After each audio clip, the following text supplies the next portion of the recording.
Well, hello, friends, and welcome to another video. This may come as, well, it'll come as no shock to some of you, and maybe a shock to some of you if you're new. I have a productivity problem, and the problem is I make too much. This is sketching. It's been a month, and I made more of these and not put a single stitch into the main one. But let me take you on a journey. This is the one that I was working on at the end of the last experience. I got a really fun light effect going on where you can see where there's light versus dark. We also did the same with a black smoker, but I think this is number 7.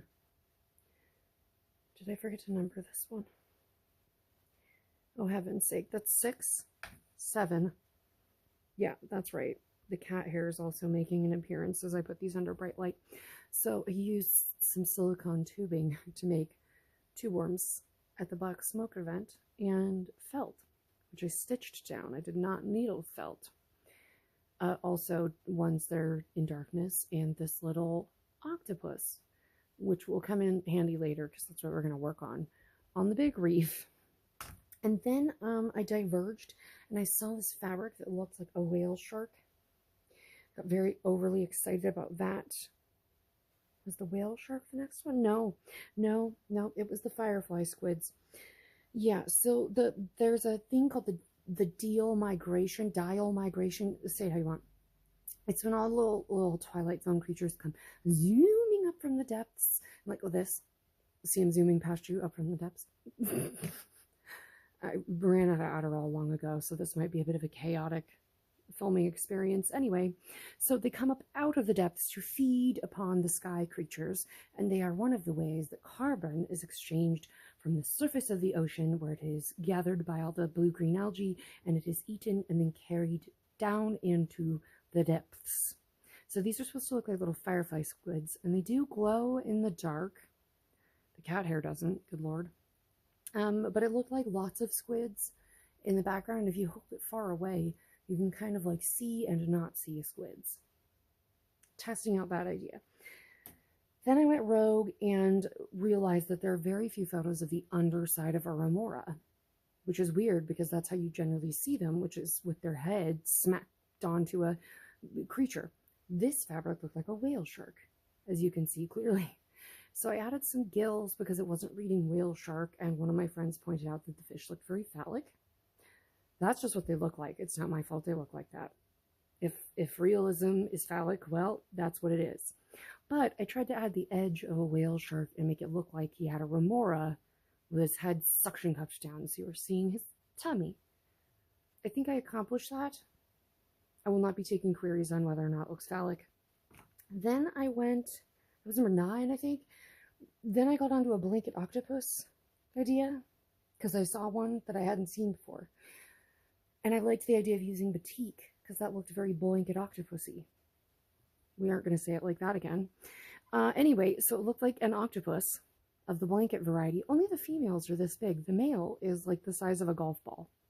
And these things are very long. They don't weigh a lot. They're like the equivalent of a cereal box of goo in volume. This is a very chaotic video and I apologize. Anyway, they don't like occupy a lot of volume, but they can spread out and riffle around and make their big magical blanket. Yeah, anyway, so that is blanket octopus number 1. Got very interested in that idea, but first was distracted by using up more of these. I've been going through these for almost 2 years. I vow to use up all of my extra beads, fabric, and nonsense making tiny reefs. I'm just going to keep going until I die or I run out of things, whichever comes first. But these ones are supposed to look like little blue-green chromis, which school and circle around in reefs, and their main camouflage is by being against the water because they're the color of water. So I tried to get the blue-green chromis school going on here and make some experimental corals. These are iffy. These are more fairy forest than they are ocean, so I might save those for some other mushroom project. Anyway, the one I most recently completed is blanket octopus number 2. who somehow ended up much chubbier than the other one. And I was just trying to make the blankets bigger, but everything ended up bigger. And then there was too much free space, and good Lord, the cat hair. Heavens, I'm going to have to sticky roller every single piece of my life. Anyway, I added some little salps, which are also referred to as siphonophores, which are also referred to as tunicates. They are communal creatures, a bit like a man-of-war jellyfish, if that helps you at all. Anyway, they glow in the dark, and they kind of doodle around. She has no interest in them, the female blanket octopus. I just was anxious about how much open space I had. So what that leads me to is our still exactly the same way we left at Reef. But I now feel confident enough after, hold on, I'm fighting the octopus, this tiny octopus, to put in a little reefy octopus or two in here. So that's what we're going to do. I don't know how much of that I will record of me actually sewing it, because again, this table is awkward, but let me keep you updated as I continue on this magical adventure. Maybe he should be coming out of here. I can get his little leggies going all over here. I like that, and then that would fill in that little spot, and I don't have to worry about it. All right, we'll start there.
Well, hello friends, you're not upside down. The stitching is. I'm good. We're back.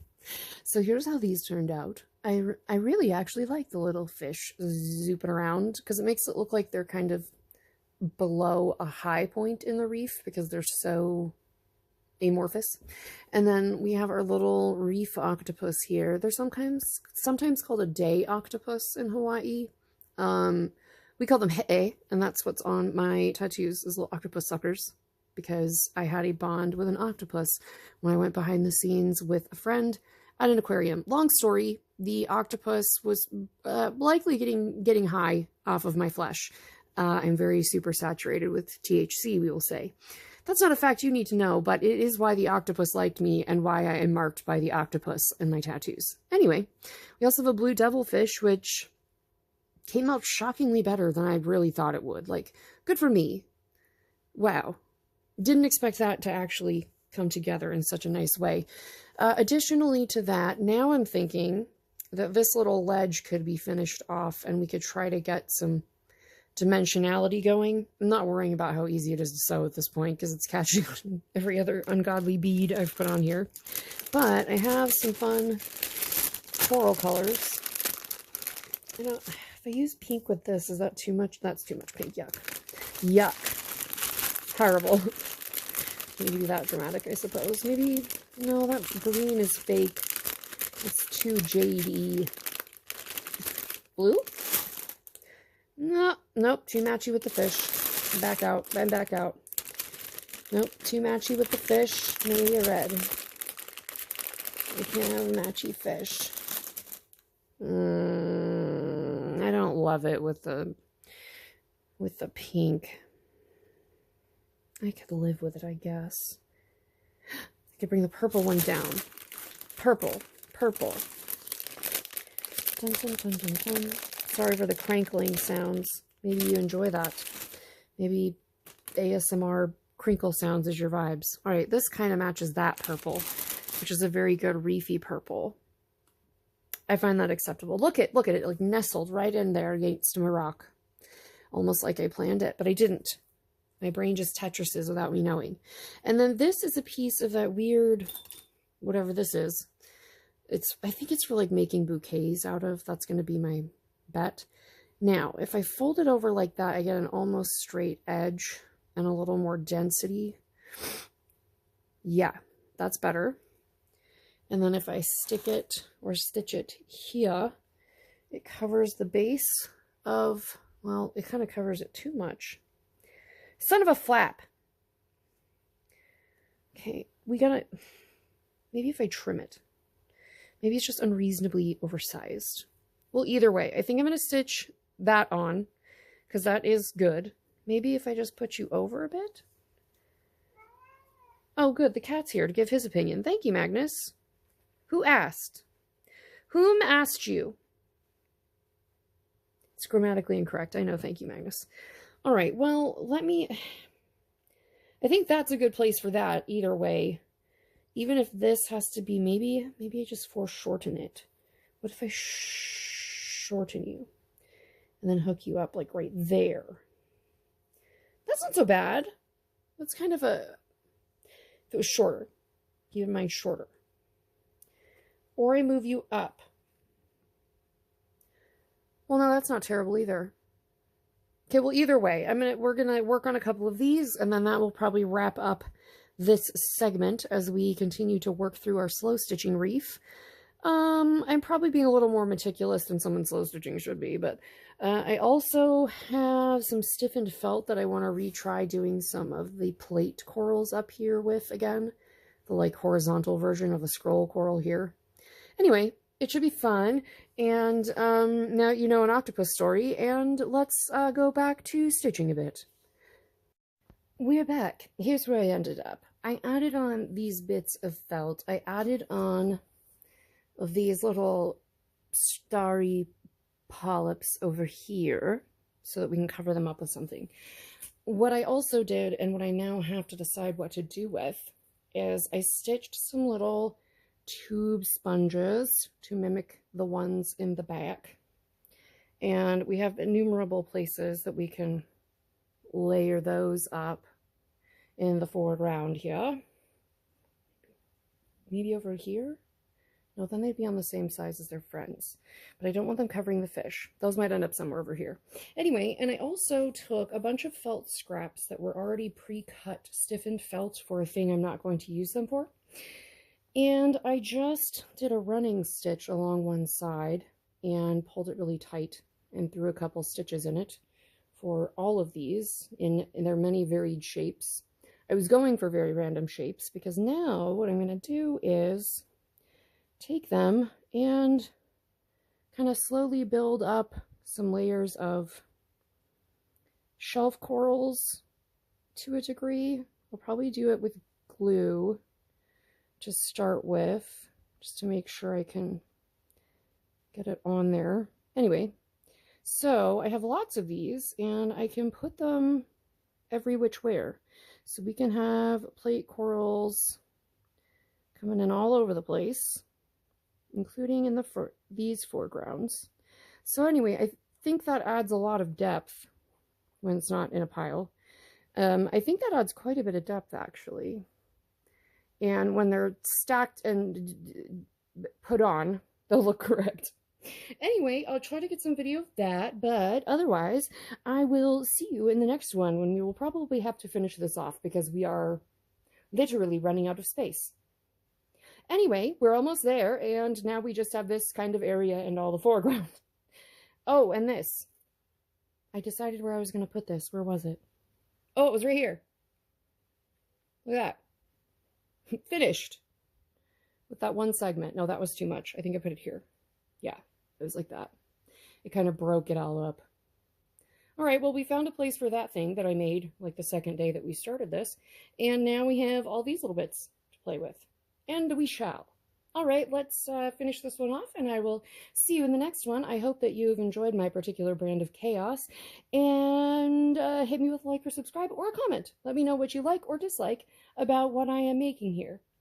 If you don't like what I'm making here, you know what? You can honestly keep that to yourself. That's fine. I don't need that energy. So if you have something nice to say, please share. I will see you in the next one. Bye!